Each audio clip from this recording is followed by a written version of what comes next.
Welcome to the Travel Transformation Podcast, where we talk all things travel and all things transformation, exploring the life-changing potential of solo travel, intentional travel, and location-independent working. Whether you're an aspiring digital nomad or simply wish to boost your confidence through epic travel experiences, I'm here to motivate and inspire you to go after all your wildest dreams. I'm Jessica Grace Coleman, author, certified travel coach, founder of the Travel Transformation Company, and your host for the Travel Transformation Podcast. Travel changed my life. Now let's change yours. You ready? Let's go. Welcome to the Travel Transformation Podcast, where we talk all things travel and all things transformation. I'm your host, Jessica Grace Coleman, though you can call me Jess, and this is going to be an interview episode with my friend Lauren. Lauren K. Nixon is her author name. And I just want to do a bit of explanation because it's a little different to the kind of interviews I've been doing recently. So this is actually part of an interview I did for my Movify Your Life documentary, which will be released at the start of 2025. Although fingers crossed, all going well. And it's all about making your life more cinematic and exciting through intentional travel, travel transformation principles, and creating magical movie moments while on the road. So if you've heard any of my recent podcast episodes about this, I'm going on a kind of quest this year, and I'm recording everything on my phone mostly. I'm also going to write a book about it. And if you want to keep in touch about this, if you want to hear about this as I go and be the first to know when it's going to be released and all that kind of stuff, you can subscribe, follow this podcast. You can also go to traveltransformationcoach.com and join my mailing list. You can go click on the free guide button and get a free guide and join my mailing list, so you'll be the first to know all about my Movify Your Life DIY documentary that I'm working on. So I did this interview for the documentary, but I thought it would also work well to post it as a podcast episode because it's all about magic. As I mentioned, it's all about creating magical movie moments while on the road, and I think we can apply this to travel, to transformation, and to our everyday lives. So when I thought of magic, the term, the word, the idea, the concept, one of the first people who popped into my head was my friend Lauren K. Nixon, who is an author, a poet, an editor, and one of my best friends since we were 11 when we met on the very first day of high school, a long, long time ago. Here's her bio. An ex-archaeologist enjoying life in the slow lane, Lauren K. Nixon is an indie author fascinated by everyday magic. She is the author of numerous short stories, Mayflies, The Fox and the Fool, The House of Vines, the first book in the Chambers Magic series, and her most recent novel, The Last Human Getaway. She also curates The Superstars, a vibrant community of writers, poets, and artists, which I am a member of.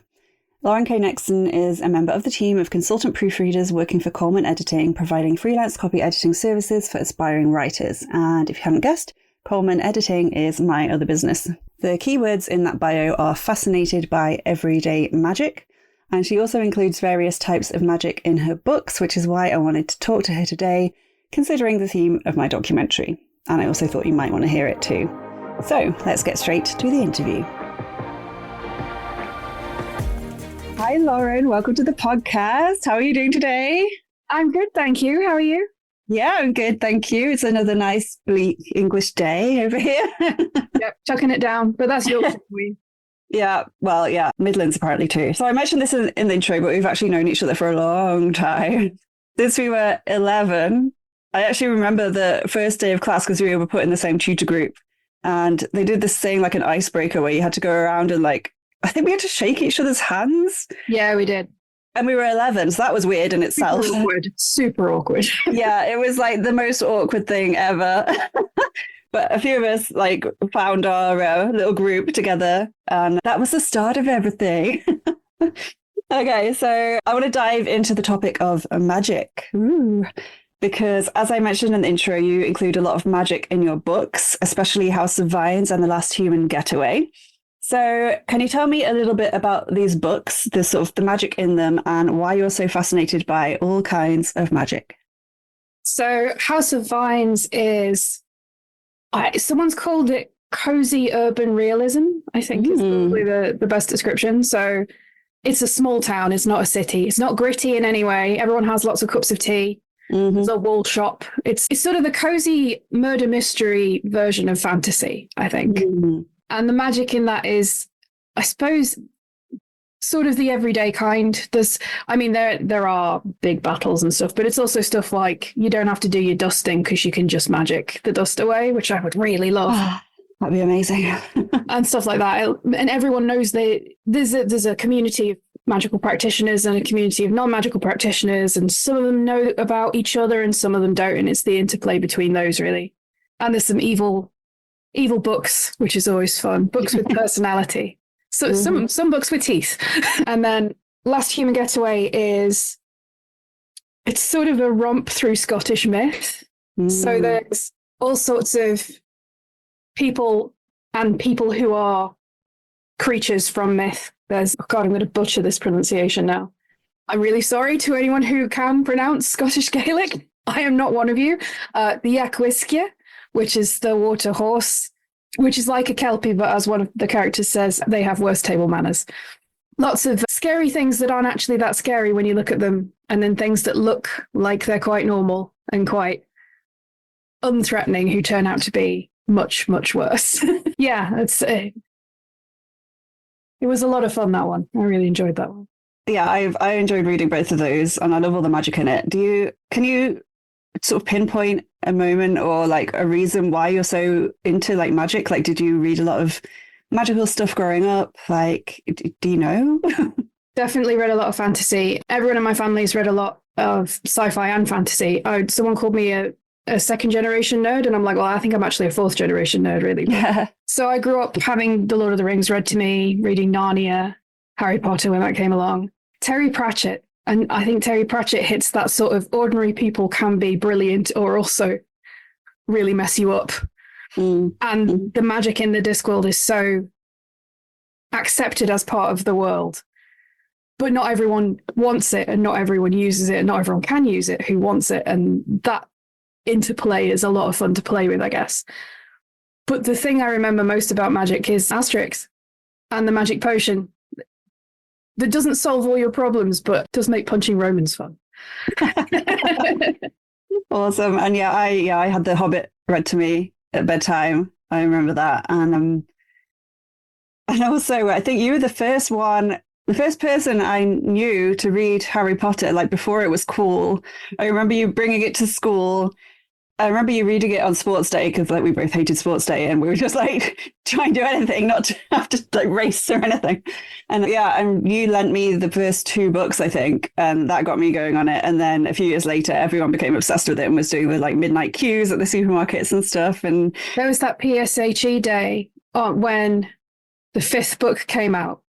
And I remember everyone in our class was trying to read it between things so that no one would spoiler it for someone. We've got like 20 minutes left of the day and someone shouted out a character that died. And I was like, the perils of school. A little different to today. I'm kind of glad we didn't grow up when everyone had a smartphone at school and TikTok wasn't a thing. And can you imagine? No. No, thank you. And I also read your bio out in the intro, and you mentioned everyday magic. So I'm intrigued by this term. I love this term. What do you mean by this? So I suppose there's 2 definitions. There's the real world kind of everyday magic, and then there's the fictional world everyday magic. And the fictional world stuff is like the dusting that gets done for you just at a click of a finger. Or I always think of the magic you don't know you're doing. So in Howl's Moving Castle, the book rather than the film, both are amazing. But the book, Sophie's character is making hats because she is a hatter. And she tells the hats what they ought to be. So you ought to be very pretty. You ought to make the person who owns you very happy. You're going to be owned by someone who's going places. And she doesn't know she's a witch, but each person that buys the hat has the thing happen to her. So it's sort of magic without trying, I suppose. Or the bit in Practical Magic where they're having a conversation and Sandra Bullock's hot chocolate stirring itself. That would be useful as well. Yeah, that would be actually. It would be really good for unsettling people too. Like, oh, I want to get out of this conversation. No. Yeah, I haven't watched that film in ages. I need to rewatch that. It's a great film. I usually watch it at Halloween. I didn't. I swapped it for Lake Placid this time. Nice. But the real world kind is stuff you don't expect that makes your day better. So you're having a horrible day, but you meet a dog. And you bus a dog. Or you miss your bus and it's really late and it's freezing because it's February, but suddenly the Northern Lights are happening in Yorkshire right above you. Or it's raining, but for some reason, the place you're going to, you don't need to worry about being damp. So you can just enjoy the fact that you're running through the rain and laughing like a maniac, you know? Yeah. I always think it's completely inherently non-magical. I always think there's a Saltaire train station. I used to work in Keighley, so Shipley to Saltaire run every morning. There are houses that back onto the station, and Saltaire is a conservation area, so you can't put in double glazing. So people put those like window cling film to give like an extra layer of insulation. And there was one, and I talked to a different person about this every day for several months, and no one else had noticed it but me. There was one house where they just hadn't moved, like they had a duck figurine, like one of those wooden ducks. They hadn't moved it. They just sellotaped it to the window. And every morning I looked up and went, "That's the duck." and no one else had looked. It's like everyone just looks into a narrow field of vision. And if you look up, you see everyday magic. Weird bits of architecture that you've never noticed before, or a duck cellophane to a window. Yeah, I mean, how often do you were sort of walking through a street or like your hometown or something, and you look up at a building, you're like, I've never seen that before, because like you're just looking straight ahead, or you're looking down at the floor, and you just never notice these things, and then you're like, oh my god, that's amazing. Honestly, where we grew up was very good training for that. Yes, yeah, some good buildings and stuff, definitely. And I can definitely identify with the dog thing, as you know. And any animal really. I think it's you have to sort of pay attention to the things that light you up and that make you smile even when you're feeling really crap. Like I am really bad for doom scrolling, like through my phone, like Facebook, Instagram, TikTok, whatever. You just fall down a rabbit hole, and most of it is just like rubbish, or like things that don't make you feel good. You're comparing yourself to other people who have these seemingly amazing lives, and you're just like, oh, doom, doom, doom. But then I'll come across a video of a donkey, and I'm immediately smiling, and I'm like, oh my god, this is the best thing ever. And so I think you need to pay attention to those little things, because those are the things that you should be putting more into your life if you can. Like, I adopted a donkey. I need to go and visit him, Jimmy the donkey. I still need to go visit him, but I'm aware of that, and dogs and things, I'm definitely aware of that. A dog can brighten up my day. So it's like the little things in everyday life that make you smile, like make note of those and see if you can put more of them in your life. You've got to lean into them. Yeah. So we kind of just been talking about this, but what does the word magical mean to you in terms of life experiences or travel? Like for me, sunsets are always amazing, magical things. Not so much sunrises, because I'm not a morning person. And anywhere with like twinkly lights around me, I just feel like I'm like, oh, this is so magical. This is amazing. And it doesn't take much. So what kind of like things like just occur to you when I'm using the word magical? I suppose it's moments where you feel connected to yourself, but also connected to whatever's going on around you. So a couple of years ago, I think it was mid-lockdown, we went for a walk up. I hate this hill so much. It's so steep. I don't understand why it's so steep. I don't understand why there aren't steps. But there's a hill up from us. It goes all the way up to Rose. God, it's lethal in winter because of ice, and it's just like, it's like that. But it goes up through the woods, and there's a stream next to it. And it was in lockdown, so there's no traffic. And we walked up, and it was just before the leaves had really come out. So there were a few leaves, but not big ones. And it connects to this path along the quarry. And there were all these birch trees. And I was like, what is that sound? It's this strange sort of rattle, but it was like music. And it was the tree trunks just knocking against each other like wind chimes. And I was like, I could have stayed in all day, or I could have come up here any day and missed this. But this moment is perfect. And I think it's something like that. Definitely. Yeah, I love that. That reminded me of one a couple of months ago that I had here. I was walking the family dog, and it was a really frosty day, but it was autumn. So all the like leaves were starting to fall down. And for a while, it was really magical because I was walking along and all the leaves on the trees on the side of the road, on the lane, they just started like falling down. And I was just like, oh my God, this is like something out of a movie. This is amazing. I was like walking along with the dog and all these leaves. It was so magical. And then they started hitting me in the face and they were covered in ice. Yes. So that was a bit of a rude awakening. But before that, it was like something about our movie. But also the fact that they started hitting me in the face made me laugh a lot. And I was on my own. And I was just like, that's the magical in that. There's magic in that as well. If you can be on your own and something just makes you laugh, like out of nowhere, I think that is also quite good. Similarly to that, so you might have already said this, but I talk about magical movie moments on the road. A moment that's so emotional or so powerful or so exciting or just so relaxing, like you feel so content or so awe-inspiring that it feels like a scene out of a movie. So I wanted to know if you have had one of these, or you can answer it this way. Can you tell me about one of your favorite memories and why it's your favorite? Because I'm looking into what makes something memorable, whether it's a trip or whether you're at home. What is it about something that gives you that sort of lifelong memory? Can you think of any instances or any ideas? I've got three that have sort of come to mind. Do you want to pick? I can give you like a parameter. Do you want to pick one? Oh, okay. there's an Iceland one. There's a blizzardy one, and there's an archaeology one. Okay, let's go for Iceland because I loved my 3 days in Iceland that I've been to so far. Oh yeah, I think I was there for about the same length of time. It is a magical place. I mean, currently quite a tense place with all of the eruptions, but the volcanoes are very scenic, and we went to see Gullfoss, and we'd been on the boat every night and not seen the Northern Lights till the last night. But we're just wandering around Reykjavik, which is a beautiful city, amazing art. So like this had been 4 days packed with magic, basically. And the three people I was traveling with, they went up to do the hot dog queue, and one of them was ordering for me. So I sat at this picnic bench, December, so pretty cold in Iceland. Not that far from the waters. I could just see the water, but it was quite an industrial bit. So not the kind of place where you go, oh, I'm about to have a magical experience with this gorgeous landscape or anything. So I'm just sat there. I was probably playing on my phone, looking through my photos. And there are these starlings that are clearly going, hello, humans, give me your hot dogs. And one of them, they're clearly very used to people. One of them just hopped up on the table, looked at me. And there's that moment where you look at a bird or something wild and it looks back at you. And you have that, we're assessing each other here. What's going to happen?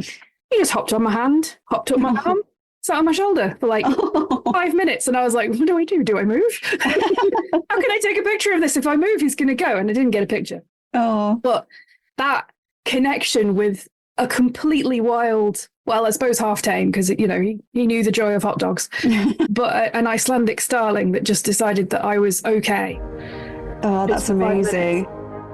Sorry for the interruption, but I just have to tell you about Jessica Grace Coleman's new book, Intentional Travel Transformation. Boost your confidence, conquer your fears, and finally become the person you've always wanted to be, which is out now. This book is part memoir, part practical guide to help you transform yourself and your life through travel. Learn about Jessica's own tale of travel transformation, read unique transformation stories from the travel buddies she's met on the road, and make your way through her travel transformation framework, a method you can follow to create your very own bespoke travel transformation strategy. Your roadmap you can use to incorporate intentional travel into all your future trips. So, have you packed your bags yet? Because it's time to flip the script on your life and transform through travel. Get Intentional Travel Transformation now from Amazon, or head to www.traveltransformationcoach.com/books for more info. And now let's get back to the Travel Transformation Podcast. Incredible. Yeah, there's something about nature and there's something about animals choosing you, like even if they're domesticated animals. Like I have a bit of a reputation of being an animal whisperer. Yep, definitely. Like, just because I think they inherently sense that I love all animals, so they're immediately like, oh, I'll come and talk to you. And yeah, I've been away like in a co-living, and I went for a walk with some of my housemates, and Colin, the donkey who I've talked about on this podcast, ran over and we were like petting him. And then we went and there was a farm with like loads of dogs. All the dogs just ran over to me. One of my friends was a bit scared because one of them was like this huge, like scary looking dog. And I was just like, puppy. And all the dogs were coming and there was like goats and chickens and they were all like running over. And my friend was like, oh, it's like going for a walk with a Disney princess. Like, this is ridiculous. But like, even just like I've been around someone's house and they've had a dog who's like quite nervous and doesn't really like people. And he ended up sitting on my lap and they were like, oh my God, this is so weird. And I was just like, he's chosen me. Or, you know, like when you go to somewhere and there's a cat and cats are quite aloof. And if a cat comes and sits on your lap, you're like, I am the chosen one. I think that's quite... You came around not long after we got our first cat and he was scared of everyone. He doesn't even particularly tolerate me now. Sometimes he sits on Neil for a bit. But you walked in, immediately went to fuss him, and he was like, oh, hello, you're my new favourite human, and rolled over. And I was like, what? Wait. Oh, traitor. Oh, bless him, Calcifer. Yeah, I think there's something magical in that. Like if you love animals and they feel the love and they come to you, like that can be, I mean, that is like a scene out of a movie because it is like, you know, a Disney, you know, well, all of the Disney films basically, but, you know, Enchanted when she like sings and all the animals come, which is in New York. So they're all like rats and things. And I love rats, so that would be great for me anyway. But that is definitely like a magical movie moment, I think, which I've not really thought about actually in terms of animals. So that's cool. So you mentioned Iceland there. Do you have any like favorite places to visit, or where is your sort of favorite place to go? Oh, there's a few. I think one of my favorite places is Bradford Playhouse Theatre, because me and my other half, we're big into theatre stuff, and it's a place where all of our friends are essentially, but it's one of those buildings that just feels like home when you walk in. You walk in and you're like, oh, there's that smell of sawdust and grease paint and whatever's been behind the bar for a week, and you're like, yeah, this is my place. But there'll always be part of my heart that is in Biddulph Grange Gardens. And the country park, because it used to be one estate and they split it. And one side's more forest now and the other side is the formal garden still. But that's a magical place. So you're from Biddulph, right? Yeah. And I've been to the gardens with you actually, haven't I? And yeah, it's really beautiful. I love all the little different sections, and they've got like I don't know, is it a Japanese section or a Chinese section? There's the maples and the kois, and then there's the Egyptian section on one side, which comes out in a Cheshire cottage on the other side, and they've got a statue of the god Thoth in the Egyptian pyramid. I used to be so afraid of that thing when I was a kid. It's got like a bit of red glass above it, so it's like properly horror film. It's quite a friendly statue as an adult, but like when I was a kid, I was like, oh. And actually, I like places like that you can go to. Like I was listening to a podcast the other day, and they were talking about, you know, Epcot at Disneyland or Disney World, whichever one it is. And it's like you can go traveling without having to go around all these different countries, and that's like the same kind of thing. If you find somewhere like that, that is a way of traveling and seeing all these great different architecture and pieces of art and stuff without actually having to go anywhere. So it's a lot cheaper, a lot more convenient. So yeah, that's a great place. I need to go back there now you've mentioned that. So I'm recording audio for my podcast for people listening, and I'm also recording the video for my Movify Your Life documentary, which is why we're talking all about magic and magical movie moments. And some of the things I'm talking about in there are people's favorite uplifting movies or TV shows. So do you have a favorite uplifting movie or TV show, and why do you like it so much? So I immediately thought of something that would be wholly inappropriate because it's a horror film, but it makes me feel happy. Okay, this is interesting. Okay, let's go down this route. Okay. I was going to say Lake Placid, which is the one I substituted because it's a masterclass of comedy horror. It doesn't tell the same joke twice. It's got great actors in it. There's so many quotable moments. Is this your friend? He seemed taller. It's just I haven't seen it for a long time. Oh, it's when they find the guy's toe. But Betty White's in it, and she's amazing in everything. Oh, yeah. But the one that I thought that was actually wholesome is a TV show for kids called Hilda. It's an animation. It's on Netflix. You absolutely have to watch it. It's wholesome. It's cute. It's funny. It's Scandinavian, so it's got a lot of supernatural stuff going on, trolls and ghosts and things, and it's just really well done.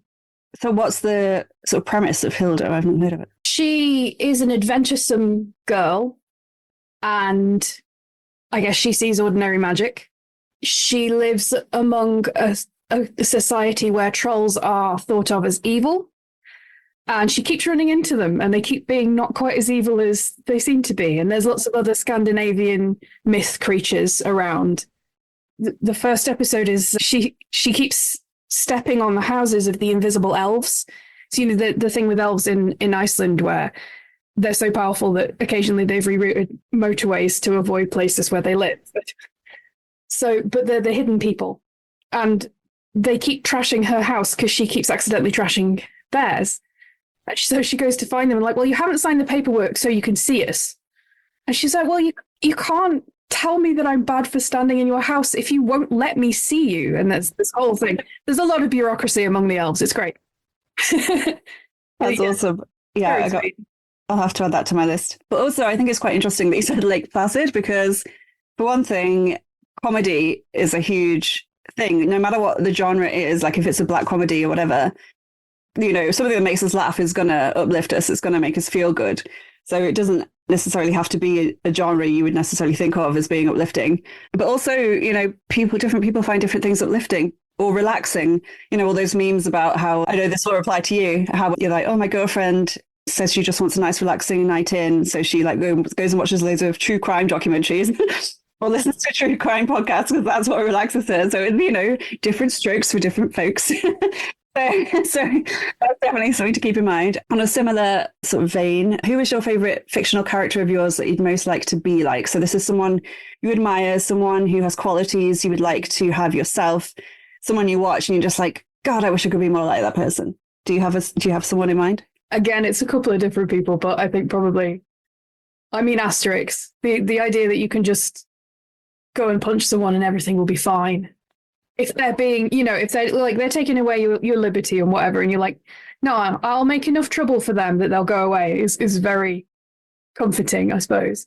But I did think of Jessica Fletcher, Murder She Wrote. Legend. Yeah. If I grow up if I continue writing and I grow up to solve some murders of my own, I think that would be pretty cool. Yeah, she rocks that coat. Oh yeah, and also has a great name, obviously. What is the YouTube channel that does the review, the funny reviews? The one of Murder She Wrote, with the boing, like you send it to me, it makes me laugh every time. Can you remember the name of the channel? It's Pushing Up Roses. Yeah. She does reviews of Murder She Wrote, Goosebumps, which are always hilarious. Goosebumps ones, B movies, the worst, most plotless Hallmark movies she can find. I love cheesy Hallmark movies. So I definitely I need to watch those. I love that. I love there was a TikTok of this woman in like a New England little town, and she was like filming herself, and she was like, guys, I've got a coffee, I'm wearing like a plaid scarf, I'm wearing this like full coat, and I've been hanging around the bandstand for half an hour, and no like carpenter dude has come up to me and like started having a go at me. What am I doing wrong? Hallmark has lied to me. Really funny. But yeah, I love stuff like that. I love all the cute towns, because that's what's magical to me, like the cute little New England towns. Hopefully going back there this year, maybe just at Christmas when they have all the lights, or any kind of holiday, Halloween, autumn, harvest festival, whatever, and it's just very, very cute. They have the like clapboard houses, the white churches with the spires, and yeah, I could wander around there and pretend I'm in a Hallmark movie and be quite happy. I'd be wandering around with you going, that place is haunted. So yeah, murdered there. Yeah, no, I'd love that too. Definitely into spooky things. Maybe it could be like a Hallmark spooky movie mashup. Halloween Hallmark. It's a niche we haven't explored. Yes. We'll have to do that. Like trademark that. Hallie Hallmark. I don't know. We'll workshop that. Anyway. Hallmark Queen? No. I know, it could be. I like it. Okay, so we're talking about movies and TV shows. Another thing, similar, plays. I know you have a play coming out, and I can see it in the background of your video, Crime Brulee, which is an amazing title. Liz, who does the illustrations for my books, has done the poster. This has been cracking me up for weeks. Oh, that's amazing. It's like a murder outline on the floor. It's got a spoon in it and it's the cracked creme brulee top beneath it. Oh, amazing. Okay, so can you tell me about the play? And how on earth do you go about starting and putting on a play? Like, you're part of a group, right? Yeah, largely by accident is the answer to that question. So I wrote one a few years ago because we just started this theatre group in the area, and the person who was chair at the time was like, "Oh, we need a murder mystery. Hey, Lauren, you write stuff." So I was like, "Fine, I'll see how that goes." And I think the trick is you mostly write dialogue. That's what I do. And then you go, "Oh, it would be good if this person moved over here, but it's fine." And then you go through the show decider, and hopefully you get picked, but you probably won't get picked for years. And you might do it as sketches and then build up to a full show. And then it's just organizing, really, after that point. This is the first time I'm directing with Crime Brulee, and I couldn't do it even half as good a job as I'm doing, which I hope I'm doing. There's only 8 rehearsals left to show week, I hope. But I've got really good producers and a good tech team, and the cast are really pulling out all the stops this time. So this is the calmest I've ever been about any production I've ever been in, which is weird, and I'm not sure if this is an illusion. But yeah, it's Crime Brulee is Bake Off crossed with Behind Bars. There's a cookery competition, and everyone is stabbing everyone else in the back, in one case literally. And the audience is encouraged to solve the crime by interrogating the cast. After the first 2 acts, there's an interrogation section, and then people can accuse folk, and they're going to refute or confirm, depending on who actually done it. Nice. I love interactive stuff like that. I went to your first play. Remind me what that was called? Yes, Truth Will Out. And that was very similar, isn't it? We could question the suspects in between, which was really, really fun. And it made it a lot. I mean, I love plays and stuff anyway, and murder mysteries, whodunits, but when you actually get to like take part in it and actually ask the characters yourself is really, really cool. So where is that going to be showing? Bradford Playhouse, one of my favorite places. We're up in the studio. It's going to be, oh no, okay. So show week is from the 14th. That's when we get in the theatre. But I think the first performance is the 17th. It's literally next to me. I should just read. And this is April, right? Yeah, 17th and 20th of April, 7:30 p.m. Cool. And that is, I'll put a link in the show notes because we're recording this. It'll probably come out in a couple of weeks. So I'll put the link to where people can go and get tickets if they want to, if there are any left. And yeah, I highly recommend going to see one of your interactive plays. That's really cool. And that kind of works with the whole magic thing as well. When you're sort of part of the production yourself, you're immersed in it. I love immersive stuff like Secret Cinema. That's where like the magic happens. So that's really awesome. Stage magic is so much fun too. I keep wanting to find a phantasmagorica to go to in one of the old style 19th century ghost shows with all of the illusions. I went to one where it debunked all of the illusions, but didn't do any of the illusions. I was like, well, this was boring. I wanted to see Pepper's ghost. I wanted to see projection and stage magic, and no. Yeah.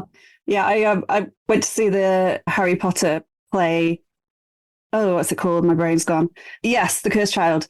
And all the kids in the audience were like, all the magic on stage, they were like, oh my God, mind blown. And me and my friend Vicky, mid-30s, were like, oh my God, mind blown. How did they do that? That's incredible. And even going to something like Aladdin, like where the magic carpet is going, I was like, I can't see the wires. How is this happening? Like, I just can't. I love it when you can't figure something out. Yeah, there's a lot of my family are in theatre. So my sister does costume. My brother, he acts, but he also does backstage stuff as well. But my sister's partner and my partner are both techies. And my partner's an amateur techie. But Chris, my sister's partner, he does things like he made the Stranger Things show have all of the magic happening. Wow, that's amazing. So I mean, you get some of the backstage stuff, but sometimes even when you know how it's done, you're like, that was cool. Yeah, I love that. And this is completely the opposite to what I just said. But have you seen the guys on like TikTok and Instagram, Siegfried and Joy? Yes. Yeah. That's another example of something that will just immediately make me smile. For people who don't know, they're like these magicians, but their sort of big gimmick, at least at the moment, is they go around and they have this like big golden sparkly sheet, and you know, when you do something, you cover something up and then you take it down and it's gone and everybody's like, ooh, but they do it really, really rubbish, like obvious. So they'll do it and then you'll see the person crawling out from behind and then they take it down, they're like, ooh. Or they'll do it on like a subway in New York City, and they'll do it at the entrance and they'll just wait for like several minutes until someone comes up out of the stairs, and then they'll like drop the thing, and like, there'll be a crowd and they'll be like screaming and going, oh my God, that's amazing. And the person who's just come out the subway has no idea what's going on. And sometimes they just walk off, and sometimes they're like, oh, thank you. Like, it's amazing. And it always makes me laugh, and it's always the same Celine Dion song that they play every time, which makes it even funnier. And it's one I saw yesterday. I don't know if it was in Spain or something, like outside one of these massive amazing Gothic churches. And there was this guy with like a big suitcase, and the two walked over to him, did the like golden thing, and then one of them like dived behind his suitcase, and then he did like ta-da, and this guy just started laughing so much, and then he started moving his suitcase along, and the guy had to like keep crawling along, and he's like covering his face as he's doing it, and the guy was just laughing. Brilliant. And he was like an infectious laugh, like that gets you going. Yeah. There's magic in that, even though it's nothing magical at all. It's just like, It just makes you feel happy and fun. And you can tell that all these people who were there, like being the crowd and stuff, are just having the best time pretending it's magic, which is amazing. Anyway, that went off on a massive tangent. That's what we do. That's what we do. Yeah, exactly. So, but it was in the theme of magic, so it's fine, which is what all this episode is about. So before we finish the podcast segment of the interview, can you let me know where people can find and follow you online if I'd like to read your books? You also have the Superstars writing group, which I'm a part of, and just generally check out what you're up to. Where can they go? So you can find my books and the Superstars books on Amazon and Smashwords and Kobo and Nook and all those usual places. You can probably also get us through the library, but some libraries have different ordering systems than others, and some libraries we live near and have put copies into. So that's a bit more hit and miss, but you can get us that way. Superstars has a website, which I cannot remember the URL of. I think it might be shortstoriessuperstar's.wixsite.com, but I wouldn't quote me on it. I'm on laurenknixon.com, and I really should put a link to the Superstars on my website so people can find it, but I haven't yet. We'll put the link in the show notes, so if you send me that, we can do that. And yeah, there's a Superstars Facebook page as well, isn't there? And then the group if you decide to join. Yeah. And then I've got a shop on Facebook if you prefer to buy things direct from me rather than from Amazon. Also, I can sign stuff and give you like freebies and merch, most of which has been made by Liz, my illustrator. So. Excellent. And yeah, she's great. That's awesome. So we'll put the links in there. Okay, so we're going to carry on talking for a bit, but this is the end of the podcast episode. So if you want to see the rest, including maybe a little bit of us dancing, you'll have to wait until next year when the documentary comes out in 2025. But make sure if you subscribe to the podcast, follow whatever it's called and whatever you listen to it, then you'll be able to hear about it throughout the year. But yes, for now, thank you for coming on, Lauren. It was really great to talk to you. You're very welcome. Thank you for having me. Thank you for listening to the Travel Transformation Podcast with me, Jessica Grace Coleman. If you enjoyed this episode, I would really appreciate it if you could please subscribe, rate and review, and spread the word, because it's my mission to help as many people as possible to flip the script on their lives and transform through travel. And remember, life is short, so let's make sure it's nothing short of amazing. Until next time, I'll catch you on the flip side.